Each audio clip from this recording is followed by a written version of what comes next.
Salam əziz tamaşaçılar, proqramımızın qonağı çox əhəmiyyətli bir şəxsdir. O, Birləşmiş Millətlər Təşkilatının baş katibinin ofisinin əsas müavin vəzifələrindən birini tutan şəxslərdən biridir. Konkret olaraq UNOPS-un həmçinin baş direktorudur. Cənab Jorge Moreira da Silva HƏDƏF-in qonağıdır əziz tamaşaçılar. Mr. Da Silva, it's honor for us having you in our program today. Thank you very much. And of course, we would like to start with you our interview about your impressions on this international event and what kind of expectations international community should wait from this very important event. Well, we are very glad to be hosted by the people of Azerbaijan and the government of Azerbaijan in this important COP in Baku. This is indeed a COP that must represent a breakthrough in a context where we need more solidarity. The motto of this COP is solidarity for green growth, and indeed, unless we mobilize the international community to provide additional finance to developing countries, it will be impossible to reach the decarbonization in an inclusive manner. So success from this COP will be totally linked with a deal. We need a deal on climate finance mobilized, on climate investment, to make sure that we align the efforts to decarbonize also with the efforts for sustainable development. Of course, it is very important, Senor Da Silva. And you know, today the very important questions is that how we can save our planet from these very dangerous situations. Even some politicians, some experts, they are saying that we are in the situation not, very damaged. We are in the emergency situation, and we should take, very hurry steps in this destination. What is the exactly steps? What steps exactly we should to take like as decisions according to your point of view, Mr. Da Silva? Well, I've been following the climate COPs since 1999. Since 1999, I attended almost all COPs. And for many years there was a disagreement on science, then there was some disagreement on the economics. Does it make sense or not? Can we grow and create jobs and at the same time address climate? Today there is no disagreement on the path. There is no disagreement on the urgency. There is just a problem on the pace and on the solidarity. So we need to increase the pace, to go faster, but also to address the solidarity. In practical terms, answering to your question, if we want to reach the 1.5 degrees, which is not a target or a goal, it's a physical limit for the planet, we need to increase renewable energy by 3 times and doubling energy efficiency by 2030. But to do that, it is not only possible, but it's also profitable, because what the economic assessments conclude is that if we triple the renewable energy and if we double the energy efficiency, this will increase the GDP by 4% and will create 4 times more jobs on the energy sector. So we have all the data available. We just need more ambition on the decarbonization and more ambition on the solidarity with the people, with those most in need, because you cannot ask a country, for instance in Africa, with no access to electricity. 700 million people in the world have no access to electricity. You have 2 billion people without access to clean cooking. We cannot ask them to decarbonize at the same time that we don't provide climate finance needed. And the numbers are very clear. Developing countries need $2.4 trillion per year for climate action. And at this COP, we must find an agreement on that. And what are your expectations about the results of this COP29? What I would expect from this COP is a boost in 2 directions. One is a clear call for national governments to revise their national targets, to align those targets and those policies with the 1.5 degrees. And today, if you take all the targets, all the policies from the countries in the world, we are in a direction of 2.6 to 2.8 degrees. It won't work. So we need countries in this conference to agree that in time for the next COP to revise all the targets, all the policies to put us in the 1.5 degrees trajectory. In the second term, and this is a deal that we need at this COP, we must find a target, a goal on climate finance, both concessional finance but also climate investment. The private sector must also commit to mobilize more resources. Of course. But I'm optimistic as this COP is gathering leaders, civil society, private sector. We have the science, the economics, the tech revolution providing all the data that is needed. So let's go for action. Yeah. I know you are in a hurry right now, but I should ask the Azerbaijani role in this process and the level of preparation and organization of COP29. What is your impression? Well, this is just the first day for me, but it's very well organized. I've been attending, as I told you, since '99. In the last 25 years, I attended practically all COPs. And I must say that this COP is very well organized on the preparation, and I really hope that we can have a great success in terms of outcomes. The people at home, they are expecting for action, for implementation, not for speeches or words. Time for action, and the clock is ticking, as the Secretary General Antonio Guterres said. The clock is ticking, and 1.5 degrees is still possible, but we have to do the extra job that is putting more finance and more action on policy. Yeah, of course. And last question, seriously, like as chairman of this COP29, Azerbaijani leader Mr. İlham Əliyev has spoken today in this opening conference. He has some messages for international community on the climate changes. We would like to know your opinion about his speech and his challenges also. Well, I think that there was a clear call for action. I think that he made a clear call to mobilize the leaders for a concrete outcome. I really hope that his speech and the speech from the Secretary General Antonio Guterres has created the momentum that the negotiators now can focus on tangible results. So we have a few days.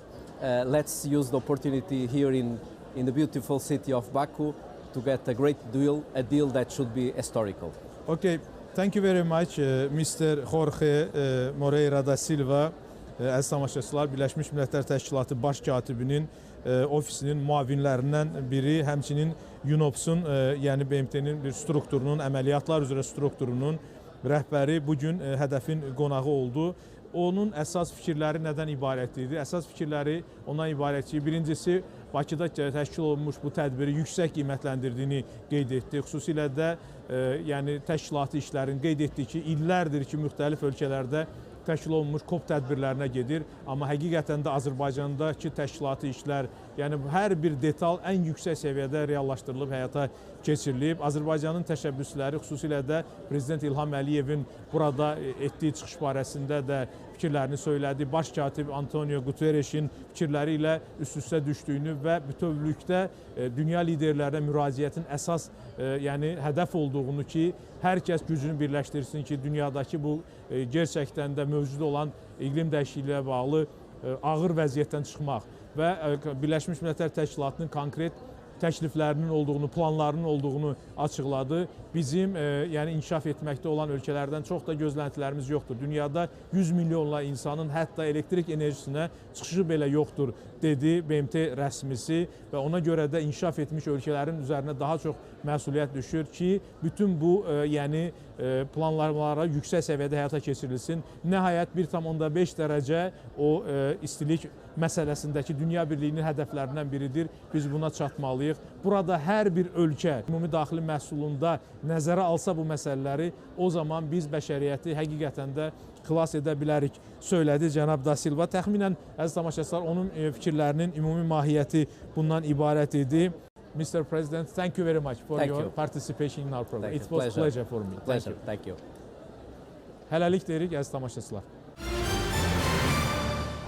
Növbəti qonağımız Kolumbiyanın Xarici İşlər Naziri cənab Luis Gilberto Murillo'dur. Thank you very much, Mr. Minister, for this opportunity interview for Azerbaijan National Television. Of course, it is interesting your expectations from this international event in Baku. Well, the expectation that we have in Colombia, first, let me say that we are very pleased with the hospitality of Baku and Azerbaijan, and your people have been fantastic.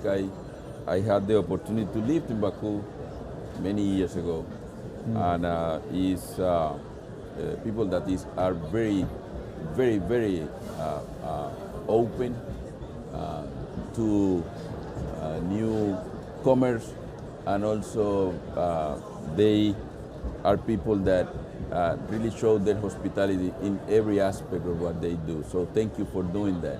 And thank you for your leadership on climate issues, organizing the COP29 that has been fantastic. The expectation of Colombia is that we get serious about climate. We are not just in a climate crisis, we are in the middle of a climate emergency. Let me give you one example of my country. President Petro was supposed to be here today, and just yesterday we were hit by very, very serious rainy season, and a lot of big flooding in our country, including my own region, and he was forced to cancel his visit to Baku to participate in the COP29. So we are in the middle of emergency, not just a crisis, it's a climate emergency, and we need to get serious in terms of putting the funding and the implementation mechanism to really respond to this challenge, which is the main challenge of humanity. We are talking about existential challenge, and we need to respond in that way. And our expectation is that here in Baku, in Azerbaijan, we really provide the necessary funding and access to countries to respond to this. Yeah, necessary is that financial aid, for example, to little small countries. And Azerbaijan Republic also, like as chairman of this COP29, has already proposed his proposals about the help to small island countries. What is your opinion, Mr. Minister, about this initiative of our country? I think that that's fair. Colombia support, obviously, given a special treatment and condition to small island states. That's necessary. They are at risk and they have very little institutional capacity. But we need to add some criteria. Additional criteria are needed. For example, you need to include criteria that take into account the climate ambition of countries, not necessarily, and not only their institutional capacity. So this is what Colombia also is saying. We have a very high ambition in terms of responding to climate, in terms of responding to mitigation, adaptation, and energy transition. But instead of getting more funding and more access to funding, what you get is some punishment. So that needs to change, because we need to move from a vicious circle of implementing climate solution to a really virtuous circle. Here is the great role of responsibility, engagement of so big states, superpowers, for example, USA, France, etc. What do you think? They understand their responsibility in front of humanity, because you know, with some pretext, sometimes they are refusing from these responsibilities. Well, the global north understand very well their responsibility. This is not a problem that we created. They are the big emitters of greenhouse gas emissions. They are the responsible. But they need to move from rhetoric, really, to implementing concrete solutions and putting the funding on the table. That needs to be based on a framework of climate justice that is connected with economic and financial justice to those countries that have been affected. This is why the Fund for Loss and Damage is very important. and they need to provide the necessary resources for that kind of funding. Yeah, I know you are in hurry, Mr. Minister, but just in the end of our program, we have tradition. We give the floor to our guests to directly address to our people, viewers. Please, the floor is yours. Well, in addressing the global community, my main message is that we need to take all the measures to respond to the climate emergency that we are going through. The planet and the humanity is really at risk. This is an existential threat, and we need to respond with global measures to give a sense of urgency, because otherwise, really we are getting out of time, and the humanity really is at risk. Okay. Thank you very much, Mr. Minister, for your interview to our program. Thank you. Thank you. Thank you very much. Əziz tamaşaçılar,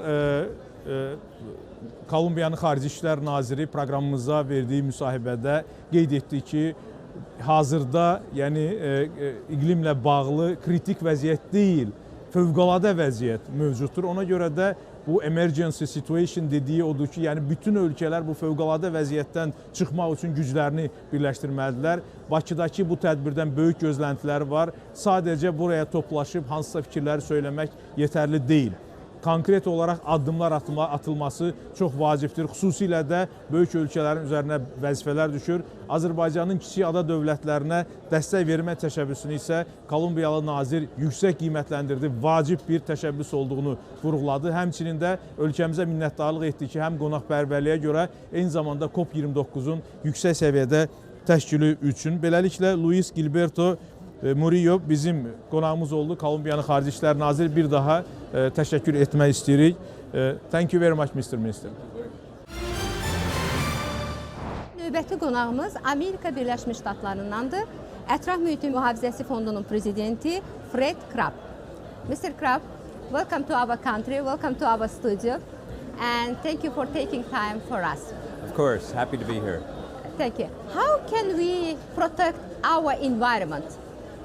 Well, COP29, which is being hosted by the Azerbaijani government, is very important because it is yet another opportunity for countries to make new commitments and reduce the climate pollution that's going into the atmosphere.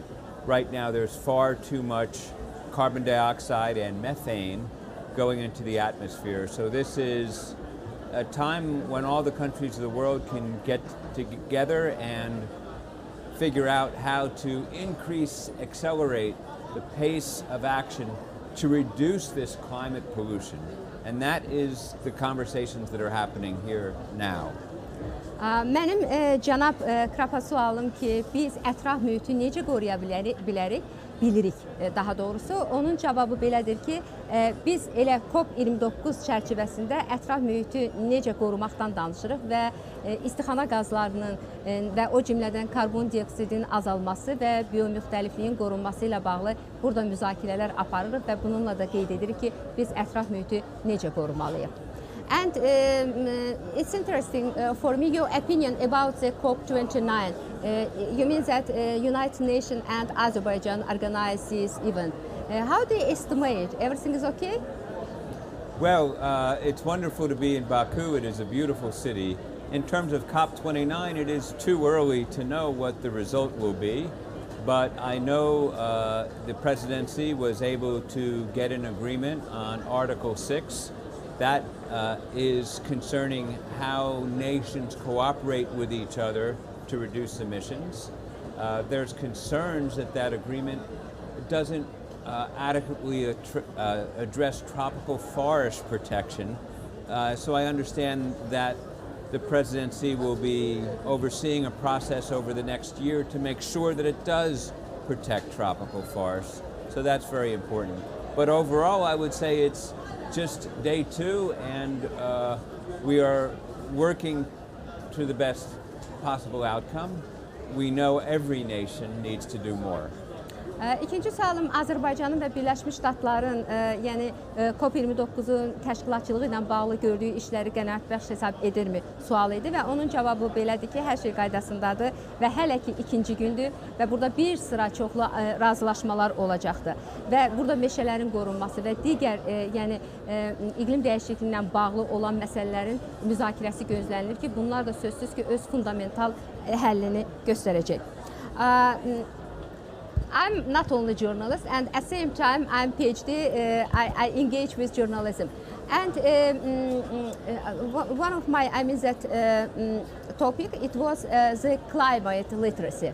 When I researched, I saw a lot of statistics, and that people in the world don't know about climate literacy. Is it important for us, climate literacy, and why we have to know it? I think it's very important for people all over the world to understand what is happening, that we are putting too much waste gases into the atmosphere, and that is not only making the planet warmer, but it is making much more intense rainfall, storms, ferocious hurricanes, cyclones that are killing people. In Valencia just a couple of weeks ago, hundreds of people perished. So I think it's very important for people to know what the stakes are here and that we have to do much better reducing the levels of climate pollution. One additional thing I would say is when people hear about climate change, they always think about one greenhouse gas, carbon dioxide. But it turns out a second greenhouse gas, methane, is actually a very fast-acting. And in Azerbaijan, your oil company SOCAR has made a pledge to reduce its methane pollution over the next 5 years. And so one of the good things happening here at COP29 is hearing how all the oil companies that have made similar pledges, which is now 54 oil companies, how they are going to implement these reductions in just the next 5 years. So that is another important thing people need to understand, not just carbon dioxide a problem, but also methane emissions. Növbəti sualım bu iqlim savadlığı ilə bağlıdır ki, mən cənab Qrapa bildirdim ki, mən həm jurnalistəm, həm də nəzəriyyə ilə məşğulam və nəzəriyyədə belə bir şey gördüm ki, insanların iqlim savadlılığı ilə bağlı informasiyası demək olar ki, yoxdur və yaxud azdır. Bu bizə, bütün dünyaya, planetə lazımdır. Onun cavabı belədir ki, sözsüz ki, lazımdır. Çünki insanlar təkcə iqlim dəyişikliyini bilməməlidirlər. Onlar ümumiyyətlə hadisələrin necə baş verdiyini, bu daşqınların, quraqlıqların, bütün bunlar haqqında məlumatları olmalıdır və onlar ətraf mühitə ziyan vurmamalıdırlar. Eyni zamanda o Azərbaycanda SOCAR-ın fəaliyyətini yüksək qiymətləndirir ki, Azərbaycan baxmayaraq ki, neft ölkəsidir, amma emissiyaların azaldılması ilə bağlı, məsələn, SOCAR növbəti 5 il müddətində bir sıra öhdəliklər götürüb ki, onu yüksək səviyyədə yerinə getirir. And finally, as you know, Azerbaijan have approximately 14 initiatives about climate change. What do you think Azerbaijan and other countries can achieve their goals? These initiatives, you know that, for example, I mean that finance initiative and others is the most important for example, small developing countries, I mean that, island countries. Yes. Well, of course, the stakes for island countries are truly existential because the sea level rise, they could disappear and will disappear unless faster action is taken. In terms of how much is being done, it's good that some things are being done to make progress, but to end where I began, every country and every company can and must do more for us to solve the climate crisis. Mənim sonuncu sualım deməli bu kiçik, yəni ada ölkələri və digərləri ilə bağlı, yəni görüləcək işlərlə bağlıdır ki, necə qiymətləndirir. Bildirir ki, bütün bunlar çox lazım, gərəkli bir şeydir. Yəni iqlim dəyişikliyi ilə bağlı görülən işlər və hamımız işləməliyik və deməli istixana qazları, emissiyaların və s. azaldılmasına çalışmalıyıq. Thank you so much, but maybe you want to say something at the end of our interview. Oh. Thank you for having me. Thanks to the Azerbaijan, the COP presidency, for having me here this week. Cənab Krab, Azərbaycanın bu COP29-a prezidentliyini çox yüksək qiymətləndirir və öz təşəkkürünü bildirir. Thank you so much. Müsahibimiz Amerika Birləşmiş Ştatlarından Ətraf Mühitin Mühafizəsi Fondunun prezidenti Fred Krab idi. Əziz tamaşaçılar, növbəti qonağımızı sizə təqdim etmək istəyirəm. Hindistandandır qonağımız. Furo Innovations təşkilatının həm banisi, eyni zamanda prezidenti xanım Rashina Sharma proqramımızın qonağıdır. Onu salamlayaq. Thank you for your participation today. It is pleasure for us having you in our program. Yeah. It's my pleasure, and congratulations to you and the government of Azerbaijan for hosting a phenomenal event, which is the need of the hour, and bringing the world leaders together to negotiate. What is most important is that we don't let the temperature go beyond 1.5 degrees. So congratulations for that, and thank you for having us over. Wonderful hospitality besides hardcore negotiations. Yeah, it's a very important event, COP29, Yes. because we are seeing the important, very important topics in this international conference. Of course, it is interesting to get your opinion about these, very important issues, and I see your activities also is very, connecting with these topics. Yes, I think it is very important because I represent, I'm from New Delhi, so I represent India, and India is very close to the Himalayan glaciers, and as we know that they are, melting at unprecedented rates, and we have reports from ICI, MOD, Hindu-Kush Himalayan region, we have reports from World Bank, IMF, climate, dashboard, and of course, if you follow all the COP negotiations so far, primarily everyone is trying to keep the temperature down so that the glaciers do not melt. So this is very important because we need to ensure that we deliver what we have so far been negotiating in terms of NDCs. And this year, everyone, including India, is resubmitting their NDCs. So what's important for us is that we don't only submit or create a policy that remains on the book, but we do create certain, and one is the environment and the consciousness back home. We decentralize COP29 in every nation, so everyone understands why it is important, whether it is the private sector, whether it is the government, whether it is civil society organizations like mine, to get involved and make sure that we contribute in our small capacities for this energy transition. And like you said that, my activities. So yes, I think when it comes to energy transition, the most important thing is we need to find replacement for fossil fuels. Everybody knows that. Now, you can't tell, for example, Baku, right? Yeah. Now, your economy is based on oil. You cannot just tell a country like that to stop. So we have to be just and we have to be fair. So we need to find alternatives at the same time. So during the energy transition, if we cannot do XYZ things super fast and time is very less, it's ticking, what can we do? I feel as the world comes together on the outer space governance to begin with, which is to do with satellites. You have, I love Elon Musk, but I also understand that he's created a huge inspiration in China to compete him in creating more satellites, creating more debris on the planet Earth. So what happens is it's not only involves billions of dollars, which we are spending on, of course, some satellites are very important, like, like GPS and things like that, which help us in running our life, right? But we are over ambitious, and that is not only a threat to the security of a normal person, of a normal civilian person, also national securities, and but also it creates environmental hazard and takes a lot of money. So if we really look at outer space governance, that's a treaty of the United Nations which has not been looked into for the last 20-30 years, and look at new laws, because the law says that there is no sovereignty of any country over space.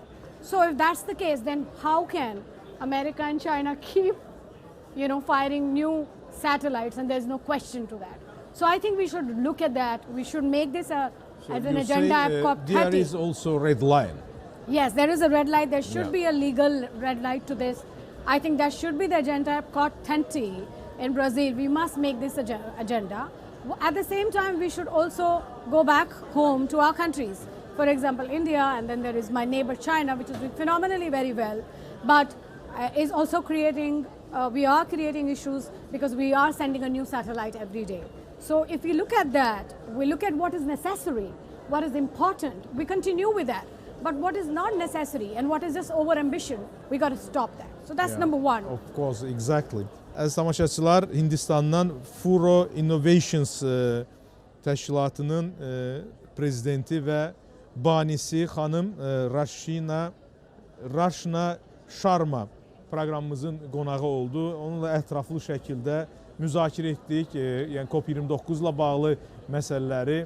Həqiqətən də bəşəriyyətin qarşısında ciddi çağırışlar olduğunu bildirdi. İqlim dəyişikliyi məsələlərinin hər birimiz üçün yəni təhlükələr yaratdığını qeyd etdi. Dedi ki, bizim uşaqlarımız hər birimizin, yəni bizim hər birimiz bu atmosferlə nəfəs alırıq, daha doğrusu bu atmosferdə olan oksigen qazı ilə nəfəs alırıq və təbii ki, karbon emissiyalarının belə bu dərəcədə yüksəlməsi ciddi problemlər, fəsadlar törədir bütün bəşəriyyət üçün. Azərbaycan dövlətini, Azərbaycan hökumətini və xalqımızı təbrik etdi ki, COP29-u belə yüksək səviyyədə təşkil edib keçirir və hədəflərin çox önəmli olduğunu, karbon emissiyalarının azaldılması üçün o 2 dərəcə və daha sonra da 1,5 dərəcəyə endirilməsi məsələsinin müzakirə obyektinə məhz Bakıda çevrilməsinin əhəmiyyətini xüsusilə vurğuladı ki, yəni bu mənada da COP29-dan böyük gözləntilərinin olduğunu dedi. Qeyd etdi ki, yəni burada təkcə dövlətlərin yox, bizim kimi öz təşkilatı haqqında da məlumat verir, Furo Innovations, bizim kimi təşkilatların da üzərinə böyük iş düşür ki, yəni vəziyyətin nə dərəcədə iqlim dəyişikliyi nəticəsində ciddiləşdiyini göstərə bilək. Elə Hindistanın özündə, başqa ölkələrdə, yəni belə real təhlükələrin mövcud olduğunu iqlim dəyişikliyi ilə bağlı xəstəliklərə, ürək xəstəliyi, müxtəlif xəstəliklərə, yəni insan sağlamlığı ilə bağlı fəsadlara gətirib çıxardığını söylədi Hindistandan olan qonağımız. Bu sahəyə, yəni bu sahəyə maliyyə vəsaitinin beynəlxalq birlik tərəfindən artırılmasının əhəmiyyəti barəsində artıq real addımların atılmasının vacibliyi haqqında fikirlərini səsləndirdi. Bu gözləyə bilən məsələlər deyil, mütləq şəkildə vəsaitlər ayrılmalıdır. Həm də bəzi ölkələrin, o cümlədən Elon Musk'ın adını çəkdi, bilirsiniz. Yəni təbii ki, elm, texnologiya inkişaf edir və bunun belə deyək, kosmik dəstəklənməsi də vacib elementlərdən biridir. GPS-i misal üçün fakt kimi vurğuladı. Amma burada da biz dedik ki, yəni bir qırmızı xətt olmalıdır. Yəni bu qədər əgər həddindən artıq deməli kosmosa peyklər, süni peyklər göndərilirsə, bunun özü də yəni həqiqətən də ətraf mühitə, atmosferə ziyan vuran faktorlardan biridir. Bunun da bir həddi olmalıdır, dedi həmkarımız. Həmçinin ölkələrin üzərinə düşən məsuliyyətdən danışarkən bizim yenə qeydimiz oldu ki, təəssüflər olsun ki, xüsusilə böyük dövlətlər bu cür platformada toplaşaraq qeyd edirlər ki, bəli, bu məsələlər həllini tapmalıdır, amma real addımlara gələndə yəni təşəbbüslər göstərilmir. Öz ölkəmizi bir misal kimi, nümunə kimi qeyd etdik ki, Azərbaycan nəinki bu məsələlərə haqqında fikirlər, yəni təkliflər irəli sürür, real şəkildə maddi mənada da bu yaşıl enerjinin, alternativ enerjinin inkişafını etdirilmə, bu sahənin inkişafına maliyyə vəsaiti ayırır. Beynəlxalq aləmdə də ayrı-ayrı, yəni bu istiqamətdə fəaliyyət göstərən təşkilatlara dəstəyini bildirir. Bəzi ölkələri tənqid etdi ki, yəni Azərbaycanın sədrliyi verilməsi məsələsini COP29-u onlar o zaman yəni yekdiliklə dəstəkləmişdilər, amma onlardan bəziləri bu tədbirə gəlmədi və rəhbərlik səviyyəsində gəlmədi.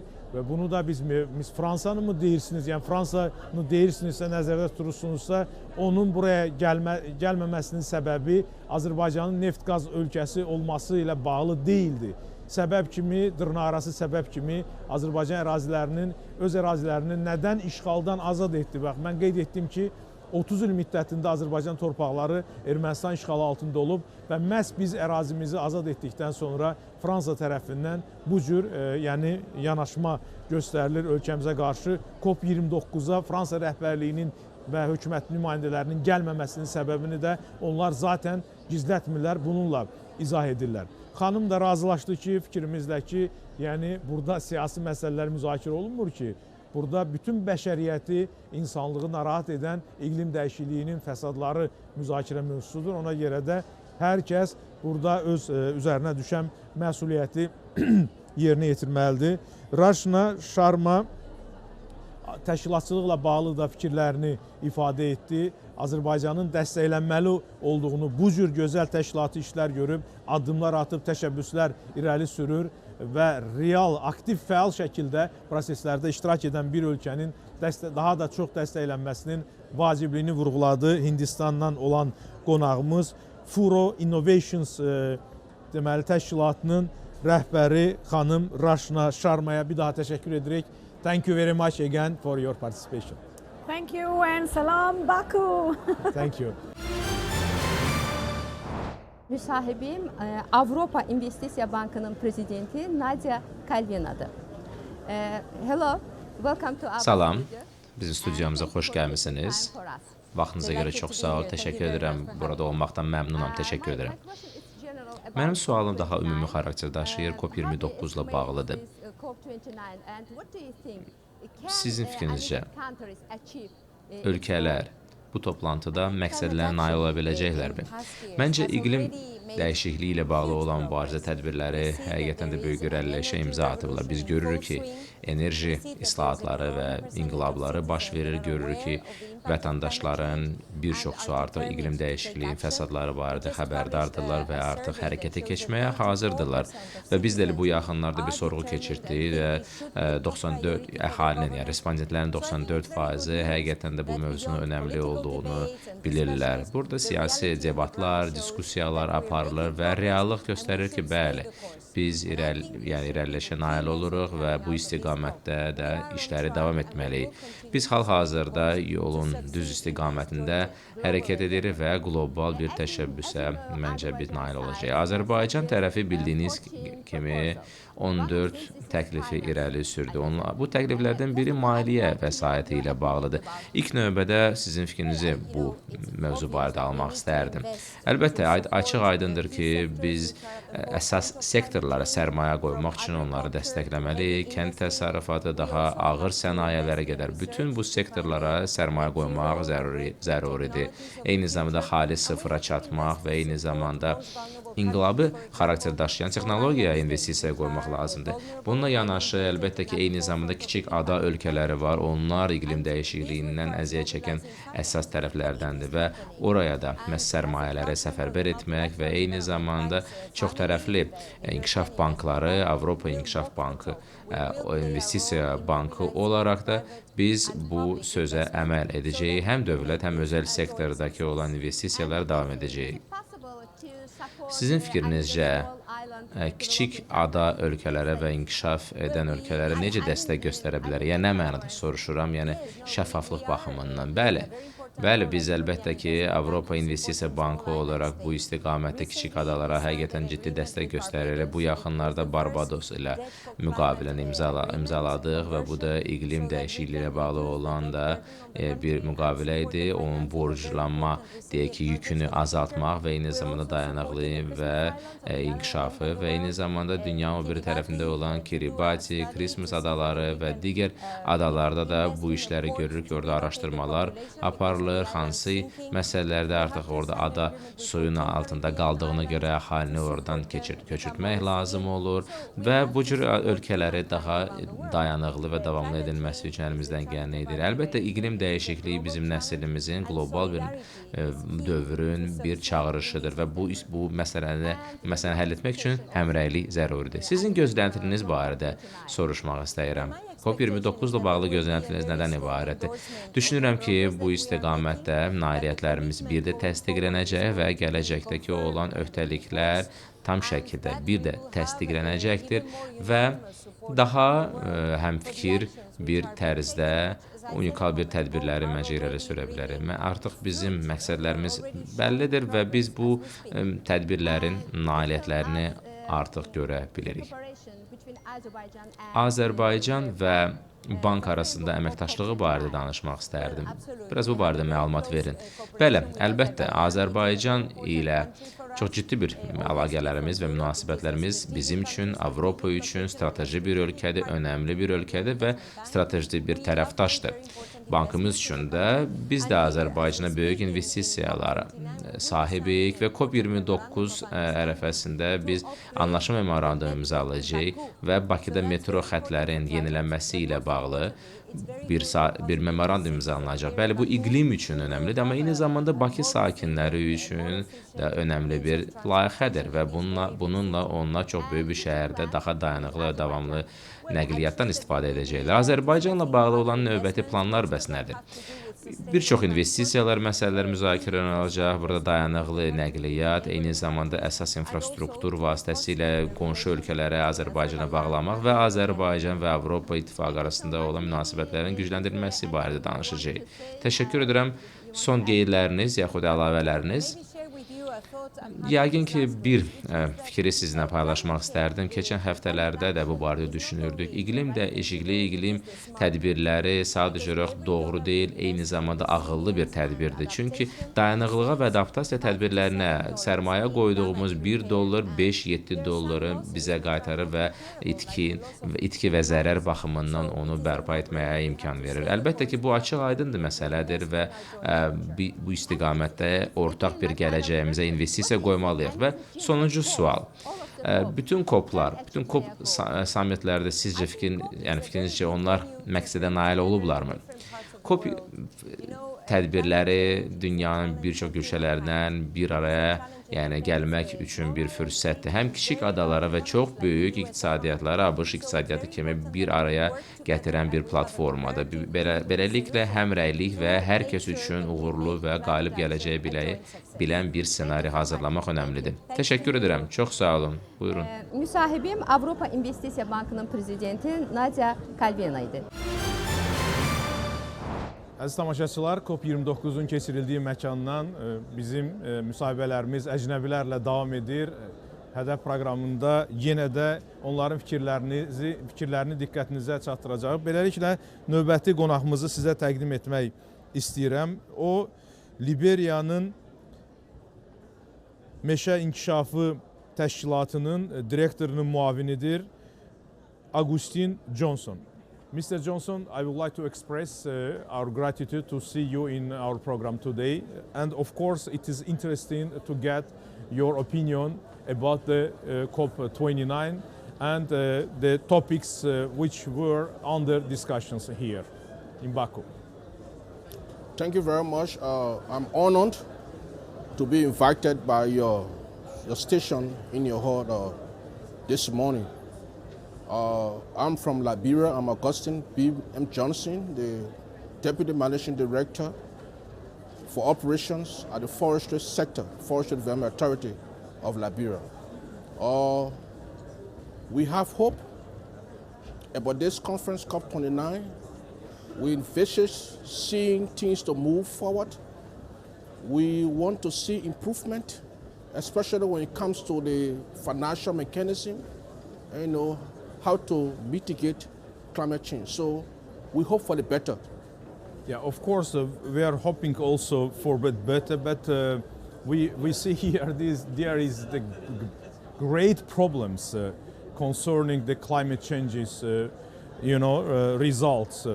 And for the resolving of these problems, how is your opinion? The international community has already ready to solve these problems? Because why as I am asking this question, when during the discussions, what we see, yes, they are discussing and they are exactly, I mean, the great countries, the great big states.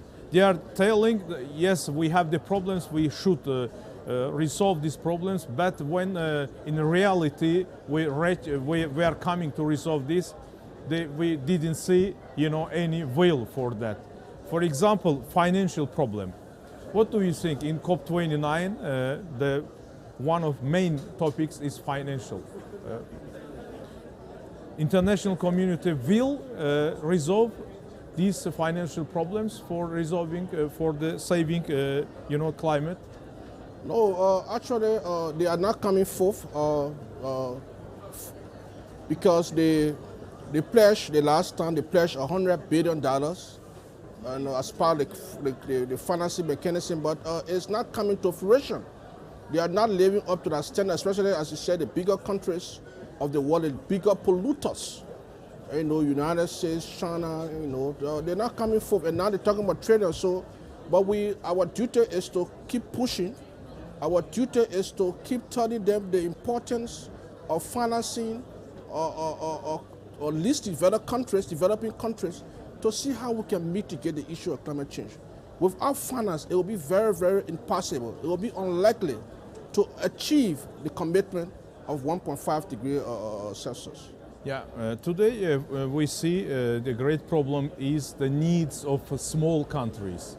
And what do you think, what international community can do for resolution this problem? They need to help the least developed countries. They need to help us to achieve this goal. If they cannot help us financially, it will be impossible because, example, for us in Africa, especially for my country, Liberia, West Africa, we have forest-dependent people. They depend on the forest for survival. They live on the forest for subsistence. You cannot stop them, you cannot prevent them from going into the forest to earn a living because of carbon credit or to make farms, to emit carbon. There should be alternative livelihood.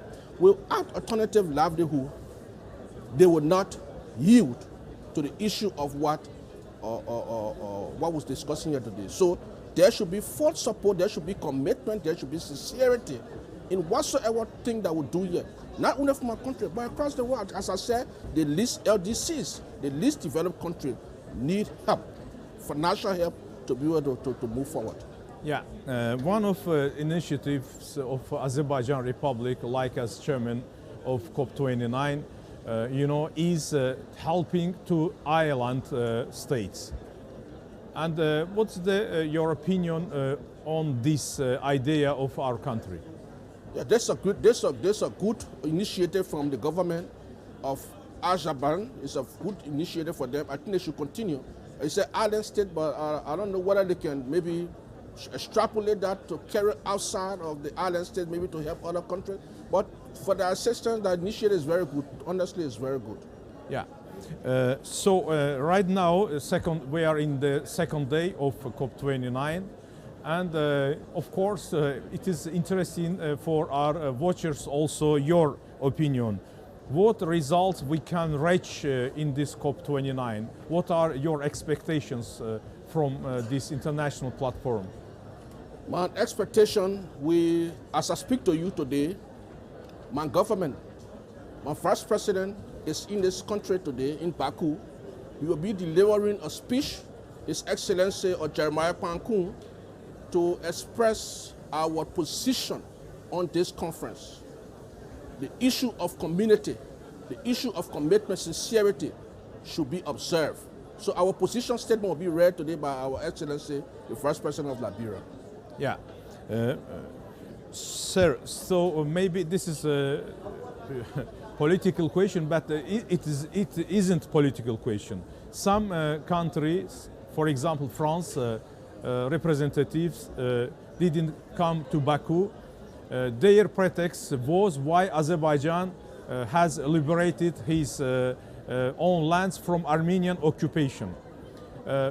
I would like to know your opinion to this, hypocritical attitude from France government. Because here in Baku right now, international community is discussing the climate change problem, not political problems. Why this attitude, hypocritical, I would like to repeat again, hypocritical attitude from France government? Well, actually, I'm just hearing that from you that they are not present to discuss, because we're not discussing politics. We are discussing, realistically, we are discussing the issue of climate change, which is affecting the entire world, not only Africa, not only Europe, not only Asia. So it is disappointing that they are not present, but again, I cannot speak for them. I don't know the reason for not being here today, but we, majority of the people affected as a result of climate change, we are here today in Baku to express our concerns, our desire, because we are being impacted negatively as a result of climate change. I hope in the future, next year, they will reconsider their decision to come participate, to come and negotiate for the betterment of the planet. We have to save this planet. It's our time now. We have the opportunity right now to save the planet. If we cannot do that, this planet Earth will be very, very uninhabitable for all of us living on planet Earth. Okay, in the end of our interview with you, I would like to get your impressions about the preparation of this COP29. Preparation process. How did you like, for example, this level of conference which was organized by Azerbaijani Republic? Thank you very much. The preparation was marvelously done. It was okay. I've been attending a lot of conferences, COP conferences around the world. But what I saw here these few days in Baku is unbelievable. I must thank the people of Azerbaijan, Baku, the government and people of this great country for the preparation, for the hosting. They are welcoming. People are good set of people, nice people. And I pray that God will bless them. They are doing extremely well, I must admit. It's a beautiful scene. I hope in the future I will have time to come back here to visit this country. They did extremely well, I can admit. Okay, welcome to Azerbaijan. And of course, I would like to thank you for your participation. And I am very pleasure having you in my program today. Thank you. Thank you very much. Welcome. Wait, please, just I conclude. I should translate. Əziz tamaşaçılar, cənab Agustin Johnsonla Liberiyanın Meşə İnkişafı İdarəsinin direktorunun müavini ilə söhbətimizin əsas qayəsi sözsüz ki, COP29 çərçivəsində müzakirə olunan məsələlərlə əlaqədar idi. COP29-dan qeyd etdik ki, gözləntiləri həqiqətən də çoxdur.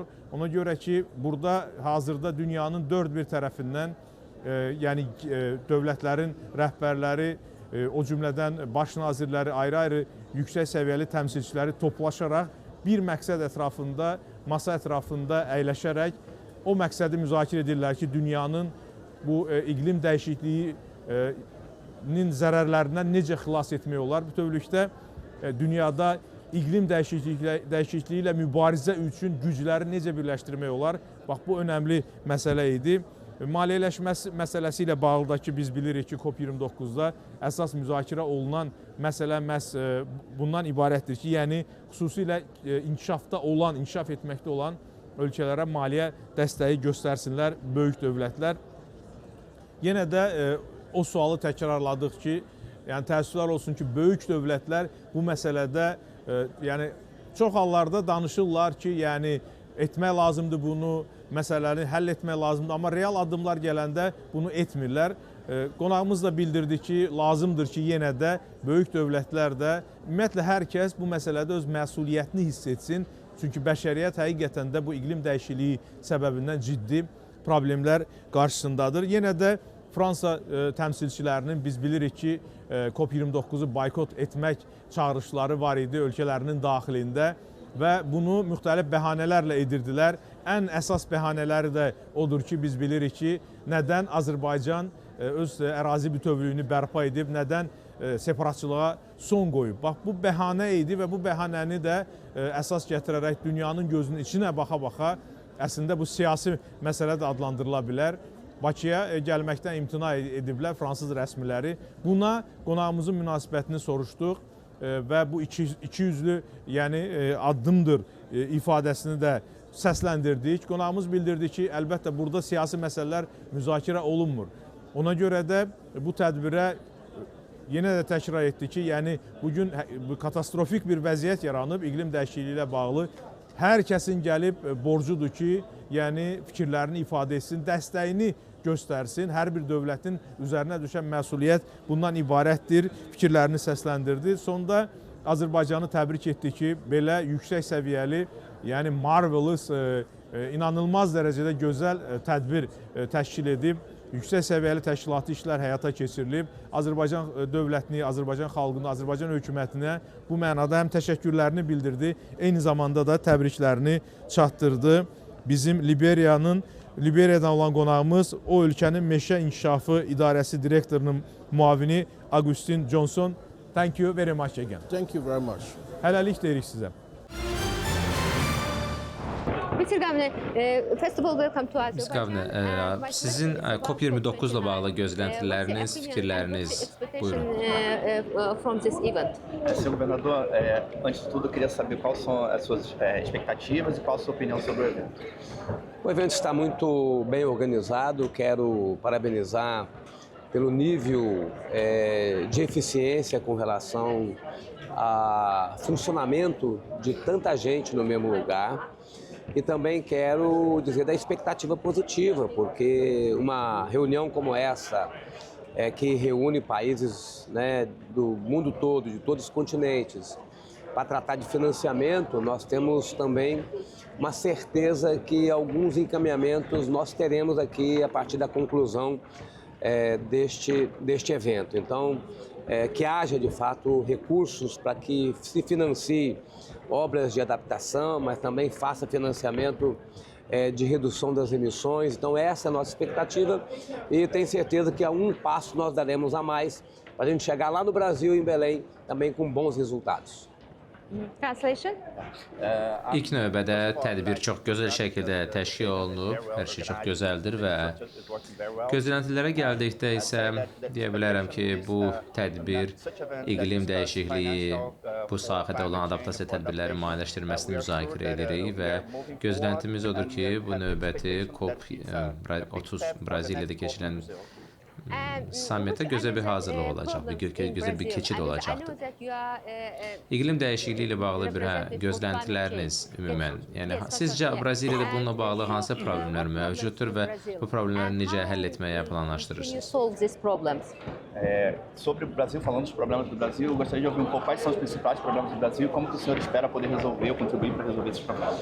O Brasil está assumindo uma nova ambição climática, reduzindo ainda mais até 2035 as emissões. O maior problema do Brasil é o uso do solo, especialmente o desmatamento irregular, ilegal. E o governo brasileiro está se esforçando muito para reduzir o desmatamento na Amazônia, no Pantanal, no Cerrado, na Mata Atlântica, na Caatinga. Então, todos os biomas hoje recebem um nível de fiscalização mais intenso. O que nos cabe como governos regionais é colaborar nesse trabalho e aperfeiçoarmos esse trabalho. Nós criamos um consórcio para isso, para a gente poder ajudar o Brasil a alcançar a sua ambição e, ao mesmo tempo, representar os governos regionais em eventos como esse que nós estamos participando. Bu istiqamətdə Braziliyanın həm daha iddialı tədbirləri olacaqdır və böyük bir proqramlardır və dekarbonizasiya istiqamətində böyük işlərə ehtiyac var. Bütün tərəflərin bu cür tədbirlərdə görüşməsi eyni zamanda həm qlobal, həm də ki, yerli, lokal səviyyədə təşəbbüsləri icra etməyə imkan yaradacaq. Gələn il bilirik ki, COP30 Bəli, Braziliya tərəfindən ev sahibliyi ediləcəkdir. Sizcə, bu sizin ölkəniz üçün yaxşı bir təcrübə ola bilərmi? A gente sabe que no próximo ano o Brasil vai sediar a COP30 e se o senhor espera que essa vai ser uma boa experiência para o Brasil. Sem dúvida, o governo brasileiro está aqui. Naturalmente, a ONU que organiza este evento estará organizando o evento lá em Belém, no Pará, estado do Pará, no norte, na região da floresta amazônica.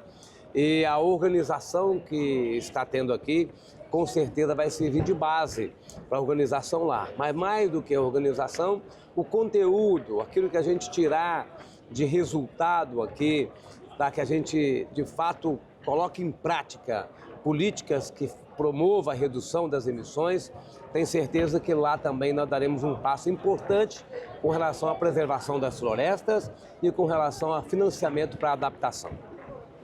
Əlbəttə biz bilirik ki, yəni həm COP-un təşkil olunması əlbəttə böyük təcrübə tələb edir və biz də Azərbaycandan bu cür təcrübədən faydalanacağıq və bu tədbiri daha da yüksək səviyyədə keçirməyə niyyətliyik və əsas nəticəyə bağlıyıq və həm sərlaşmanın qarşısının alınması və istixana qazlarının azaldılması bizim məqsədlərimizdən biridir. Təşəkkür edirəm. COP29-a dediyimiz kimi dünyada böyük maraq var iqlim dəyişikliyi ilə. Yəni mübarizə platforması Bakıda təşkil olunan 29-cu yüksək səviyyəli görüş əlbəttə ki, dünyanın, necə deyərlər, maraq dairəsindədir. Gənclər də bu mənada, yəni heç də geri qalmırlar. Onlar da bu tədbirə gələrək öz həmrəyliklərini, yəni iqlim dəyişikliyi ilə mübarizə aparmaq istəyənlərə ifadə edirlər. Həmin gənclərdən biri Hindistandan gəlib qonağımızdır. Dulari Parmar, o gənclik, könüllülük aksiyası və birlik üçün adlı qeyri-hökumət təşkilatının təmsilçisidir. Mrs. Dulari, thank you for your coming to our program today. And of course, it will be very interesting to get your opinion about the issues of COP29. No, thanks so much for having us here. And today we are at COP29. I'm coming from an organization called Youth for Unity and Voluntary Action, and we work with the urban poor since last 40 years. And while we believe that COP29 or previous COPs as well have spoken about issues of urban poor, but we feel that they are not yet on the forefront. I want to present a submission that climate policies, specifically COP29, should really have their focus on the 40% of our cities, which is the urban poor.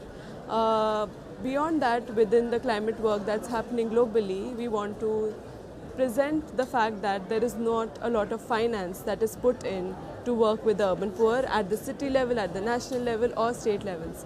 So here at COP29, we really want to push for climate finance, which is not, it is public amount that needs to be put. And we're also a part of Urban Transformations Platform, which has prepared a COP29 joint statement which talks about how global goal for adaptation, mitigation work program, loss and damage and just transitions can focus on urban poor issues.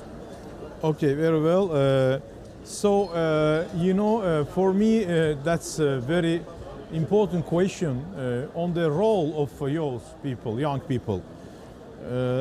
What is your role in this process? Because future is with you, with the young people, and I am absolutely convinced that you should assume the responsibility also, and that's why I think you're here. You came Baku for the participation here and for express your solidarity. I mean, yeah. So about the role of young people. Yes, no, thanks. First of all, it's great to be at Baku for the first time and really to see a lot of young people in the plenary and in the sessions. Specifically about young people, I think we do understand that there is a lot of young representation at COP, but there's also gaps. In terms of gaps, I would like to highlight that young people from the marginalized communities are not able to access COPs. For instance, at COP plenaries or in discussion tables or at governance, there is less or no representation from the urban poor, and who are the ones, and they are the ones who are most impacted by climate change.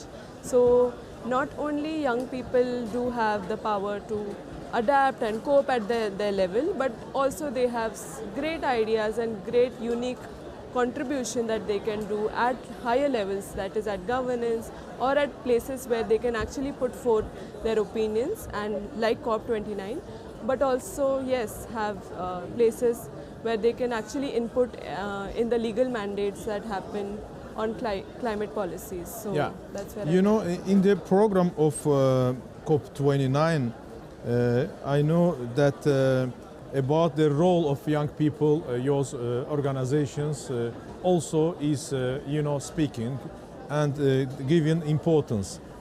In this regard, we would like to know, you know, your expectations from this international event. Yes. No, thanks for that very important question. I think I'd like to read out a few points from our joint statement. In terms of global goal for adaptation, we are looking at new and additional climate finance, which is commitments from the global north, which is completely needed, and with an increase in funding for prioritizing the benefit of urban poor in South Asian countries. I think that's point number one for global goal on adaptation. In terms of mitigation work program, we are looking at NDCs getting revised next year in 2025. So it should indicate clear mandate on mitigation on urban climate policies, which includes the poor population in every aspect. In terms of loss and damage, we are looking at ensured sustained climate finance for loss and damage, and that finance is not only at the national level, but it should seep down to the people who can benefit out of it, who are most impacted, the marginalized communities, especially in our cities, and collaborative funding access for cities, civil societies, CSOs, CBOs to mitigate for loss and damage in urban areas. And lastly, in terms of just transition, I think the transitions on the conversations on just transitions are yet not focusing on urban. And urban are the future for our world. Apparently, until 2050, we are seeing a large population increase in urban areas. So just transition dialogues should increase urban at the center, and within urban, looking at marginalized population. Yeah. I would like to know your opinion about the level of preparation and organization of this COP29. Oh, how yeah. Azerbaijan,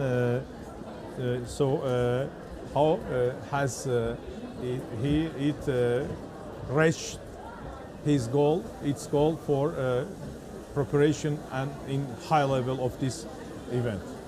I think it's my first time in Baku, and my feeling is very positive. First of all, it's a great venue, very close to the stadium, and the organizers, the volunteers are working tirelessly day and night. So, and that really helps for someone from foreign coming to the new country and having, you know, so much help across, from volunteers to citizens to organizers. So it's excellent. I think it's great that Baku has done such a great job already, and I'm looking forward to the next few days at COP. Okay, thank you very much for your participation in our program today, and I hope also you will reach your goals and your expectations from this international conference also will give, the positive results. I am sure about that. Dulari Parmar, Hindistandan qonağımız oldu, əziz tamaşaçılar. O, Gənclər Birlik və Könüllülük Aksiyası qeyri-hökumət təşkilatının təmsilçisidir və Bakıda keçirilən bu tədbir haqqında özünün fikirlərini ifadə etdi. Gənclərin böyük gözləntilərinin olduğunu vurğuladı. Tədbirdə, iştirak məsələsi ilə əlaqədar qeyd etdi ki, dünya dövlətlərinin, liderlərinin Azərbaycan paytaxtına gələrək COP29 tədbirində iştirak etməsi çox vacib hadisədir. Amma eyni zamanda gözləntilər də real nəticələrin, necə deyərlər, ortalığa qoyulmasıdır. Aparılan müzakirələrdən real nəticələrin əldə olunması çox vacibdir. Bu mənada gənclər yəni özlərinə düşəni etməyə hazırdılar. Bax, öz təşkilatlarının bu mənada bəyannaməsini, bəyanatını oxudu. Xüsusilə iqlim dəyişikliyi ilə mübarizə aparılması üçün maliyyə dəstəyinin verilməsi məsələsinə qonağımız önəm verdiyini vurğuladı və bu mənada yəni tədbirdən ciddi gözləntilərinin olduğunu dedi. Həmçinin yenə də Azərbaycanın tədbiri yüksək səviyyədə təşkil etdiyinə görə təbriklərini çatdırdı və burada böyük qonaqpərvərliklə qarşılandıqlarını, hər cür rahatlığın o cümlədən yaradıldığını söylədi Hindistandan olan qonağımız. Thank you again for your participation in our program. Thank you. Müsahibim Timor Leste ölkəsindəndir. İqlim məsələləri üzrə xüsusi nümayəndə Adaun Barbozadır. Mr. Barboza, welcome to our studio and thank you for taking time for us. Thank you very much. It's my pleasure to be with you and good morning. Mr. Barboza, as you know, one of initiative by Azerbaijan, this is the small developing countries, the problems. And first of all, I would like to know that what's your opinion about it? What do you think?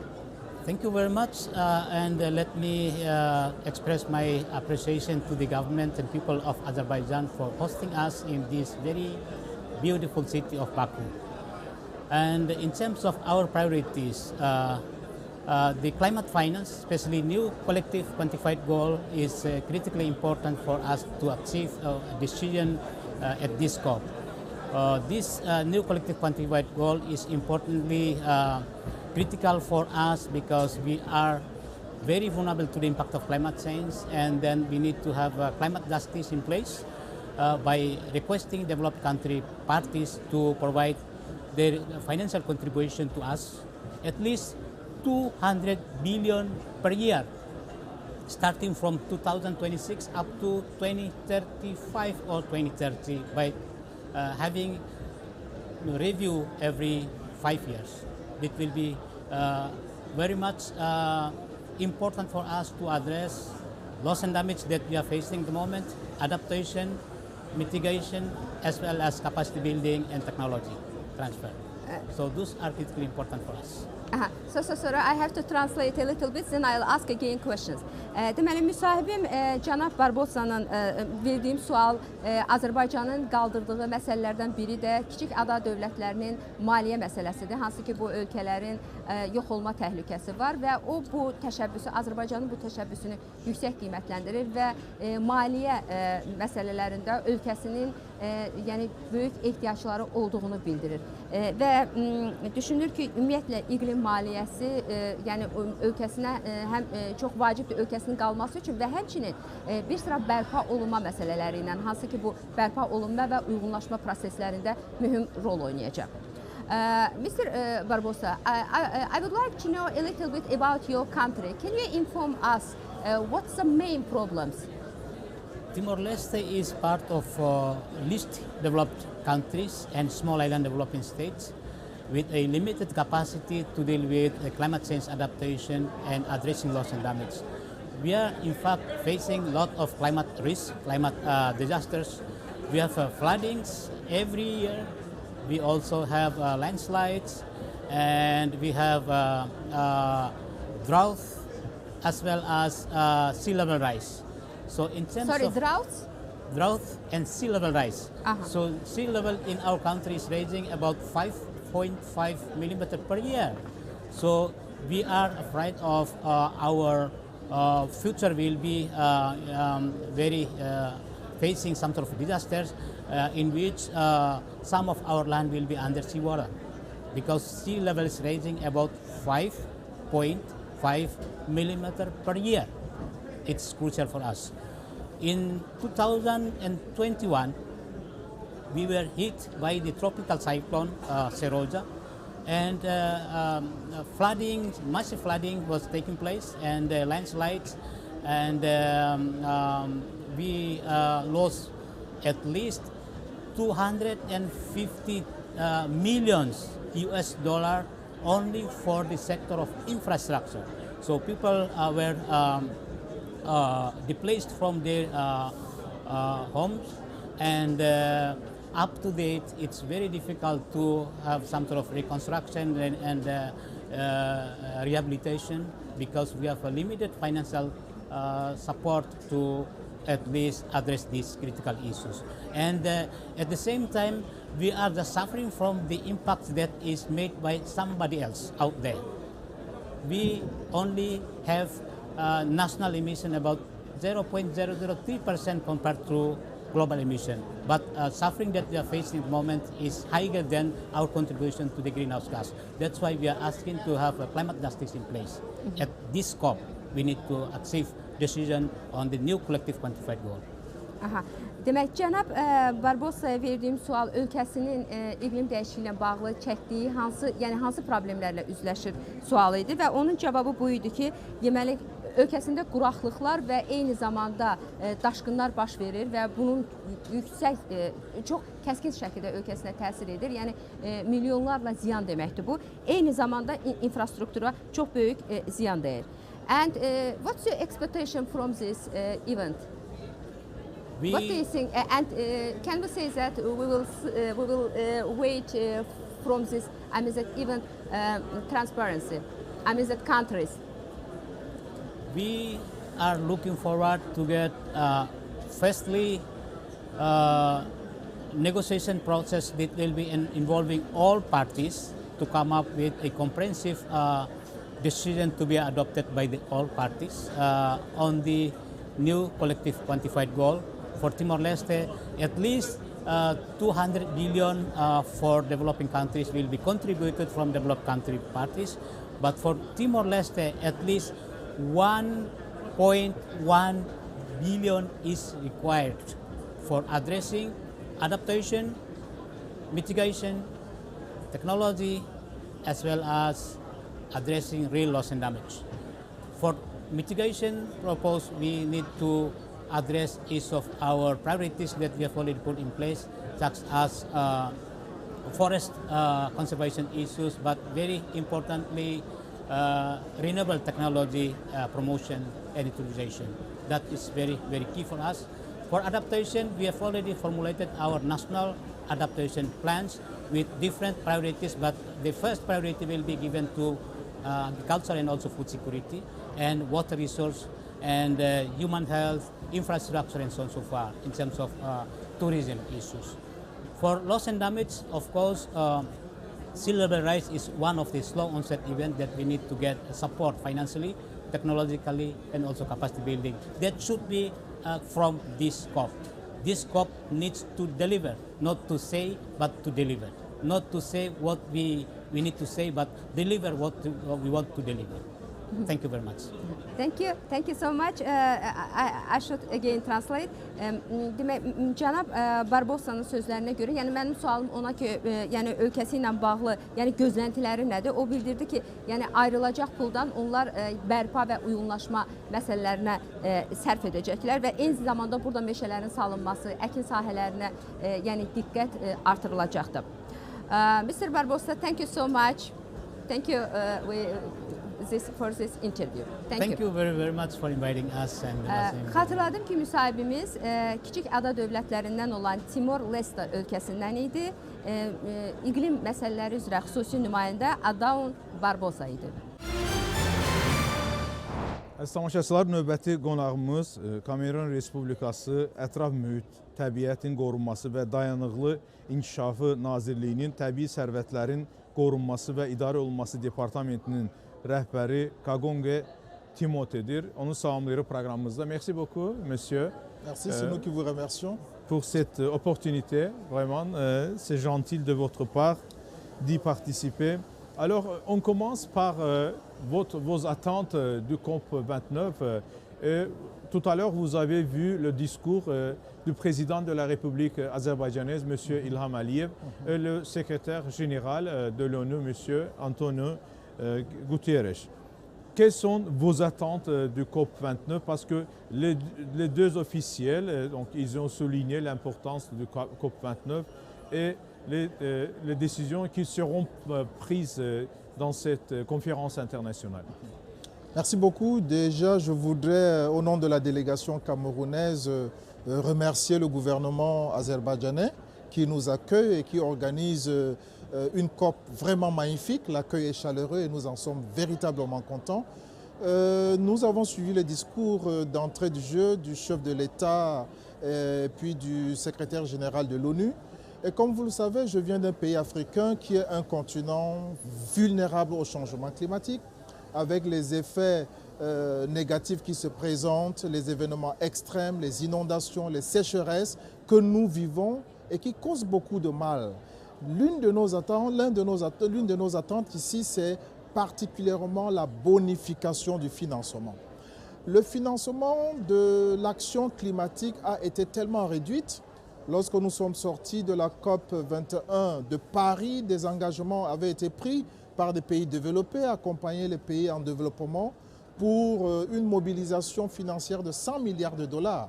Mais au fil de l'année, pendant 7 ans environ, même pas 100 milliards de dollars a été mobilisé. Il va falloir, pendant cette COP, que les acteurs, les pays développés s'engagent davantage à mobiliser des financements. Pas seulement des promesses, mais de passer à l'action, de passer concrètement à l'action en mobilisant des financements. Est-ce que vous voyez la volonté de ces pays il faut avouer qu'il y a un manque de volonté notoire qui se pose parce qu'il y a beaucoup de promesses, comme vous avez souligné, mais en action, on voit pas beaucoup de choses. Il n'y en a pas. Quand vous prenez le fonds vert, aujourd'hui, la mobilisation, elle est tellement basse. Quand vous prenez le fonds pour les pertes et dommages qui vient d'être créé, on n'a pas encore de mobilisation financière. Et le continent africain et le Cameroun en particulier doit s'adapter aux mesures de changement climatique. Ça, c'est encore une autre attente. Augmenter le financement de l'adaptation. Parce que pendant longtemps, c'est le financement de l'atténuation qui a été mis en exergue. Il va falloir augmenter le financement de l'adaptation. Il va falloir régler les problèmes aussi de crédit de carbone. Depuis 8 ans, on est en train de négocier sur l'article 6. La bonification du marché carbone pourrait davantage booster les pays qui ont le potentiel forestier comme les nôtres en allant sur le marché carbone pour réduire des émissions de gaz à effet de serre. Voilà autant de choses que nous attendons et nous espérons peut-être que nous pouvons sortir d'ici. Azerbaïdjan pourrait être la COP de la chance pour l'Afrique où nous pourrons rentrer quand même avec pas seulement des promesses, mais des actions concrètes. Aujourd'hui, on a signé, je pense qu'un document important, déjà, premier document à COP29, il s'agissait de crédit de carbone, c'est ça? Exact. Et c'est quoi l'importance de ce résultat, déjà, donc, ce que nous avons eu ici en Azerbaïdjan? Effectivement, c'est un résultat encourageant. Mais il faut, comme je le disais tout à l'heure, passer des paroles à l'acte. Comme je l'ai dit, on a passé 8 ans à travailler, à négocier sur l'article 6, 6.2, 6.4, 6.8 qui parle des approches marchandes et non marchandes concernant le crédit. L'acte qui a été posé aujourd'hui pourrait davantage booster les pays africains, les pays de l'Afrique centrale qui ont un grand potentiel forestier, non seulement forestier, mais aussi dans le domaine de l'énergie et qui pourraient booster ces pays qui ont la capacité de séquestrer du carbone.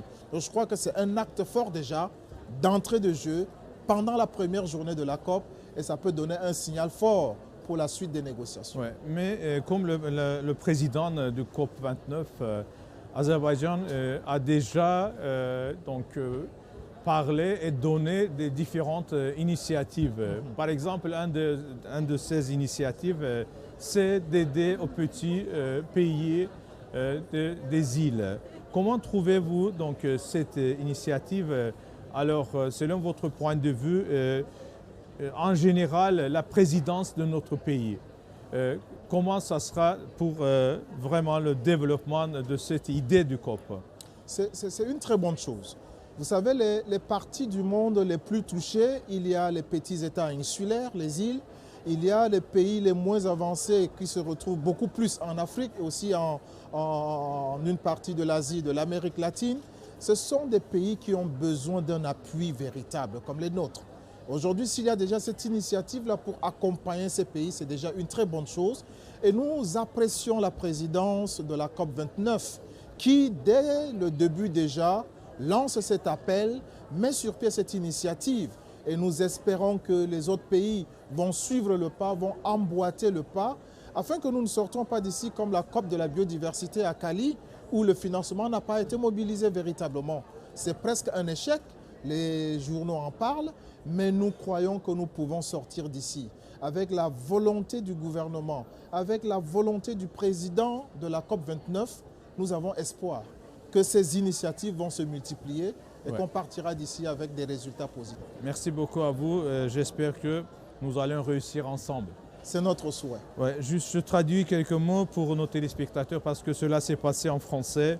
Əziz tamaşaçılar, COP29-la Kamerun Respublikası Ətraf Mühit, Təbiətin Qorunması və Davamlı İnkişafı Nazirliyinin Təbii Sərvətlərin Qorunması və İdarə Olunması Departamentinin rəhbəri proqramımızın qonağı oldu. Onunla ətraflı şəkildə COP29-la bağlı məsələləri müzakirə etdik. Qonağımız nə dedi? Bildirdi ki, burada həm Azərbaycan Prezidenti cənab İlham Əliyevin, eyni zamanda Birləşmiş Millətlər Təşkilatının baş katibi cənab Quterreşin çıxışını dinləyib və bütün iştirakçılar dinləyiblər. Orada verilən mesajları önəmli hesab etdiyini qeyd etdi. Nə üçün? Çünki COP29-a sədrlik Azərbaycanın niyyətini ortalığa qoyur. Əvvəla vurğuladı ki, yüksək səviyyəli bir tədbir təşkil olunub. Sonda xalqımıza etdiyi müraciətində də həm qonaqpərvərliyi, həm də bu tədbiri ən yüksək standartlar səviyyəsində Azərbaycanın keçirilməsinə görə minnətdarlığını çatdırdı. Ümumiyyətlə, iqlim dəyişikliyi ilə bağlı dünyanın həqiqətən də çox ciddi, ağır problemlər qarşısında qaldığını dedi.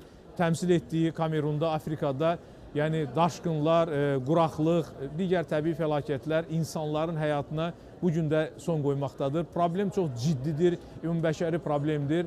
O, xüsusilə inkişaf etmiş ölkələri qınadığını söylədi. Bildirdi ki, yəni həmin ölkələrin təmsilçiləri bu cür beynəlxalq platformalara gəlirlər. Bəli, bu problem ciddidir. Mən soruşdum ki, onlar ümumiyyətlə bu problemin nə qədər ağır olduğunu başa düşürlərmi? Əlbəttə başa düşürlər, söylədi. Lakin təəssüflər olsun ki, danışırlar, təkliflər irəli sürürlər, amma biz onlar üçün hətta bütün yol xəritəsini belə işləyib hazırlamışıq.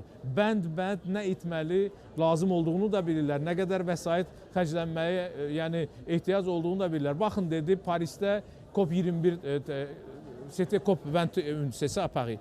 Bəli, 21. COP21 ilə bağlı, yəni orada müəyyən təkliflər olmuşdu. Yəni, c'était 500 milliards de dollars, c'est ça? 100 milliards de dollars par an.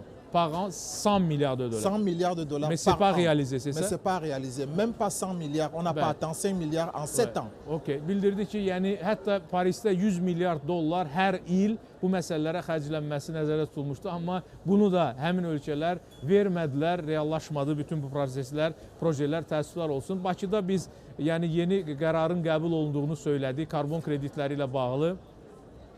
Bunu alqışladığını söylədi. İlk addım kimi bu istiqamətdə gördüyünü ifadə etdi. Bütövlükdə, yəni onun fikirləri ondan ibarət idi ki, dünya iqlim dəyişikliyinin ciddi, çox ağır təsirləri altındadır və bundan xilasın yeganə yolu həm böyük dövlətlərin bu məsələyə daha ciddi yanaşıb onun maliyyələşməsinə dəstək verməsindədirsə, digər tərəfdən də güc birliyindədir. Bütün bəşəriyyət, o cümlədən də bizim ölkələrimiz bu istiqamətdə addımlar ata bilərlər, söylədi cənab COP29-la, yenə təkrar edirəm, Kamerun Respublikası Ətraf Mühit, Təbiətin Qorunması və Davamlı İnkişafı Nazirliyinin Təbii Sərvətlərin Qorunması və İdarə Olunması Departamentinin rəhbərinə bir daha təşəkkür edirik. Merci beaucoup pour votre participation dans cette émission. Merci beaucoup. Beləliklə, əziz tamaşaçılar, qonağımızla müsahibəni yekunlaşdırırıq. Görüşənəyək deyirik sizə.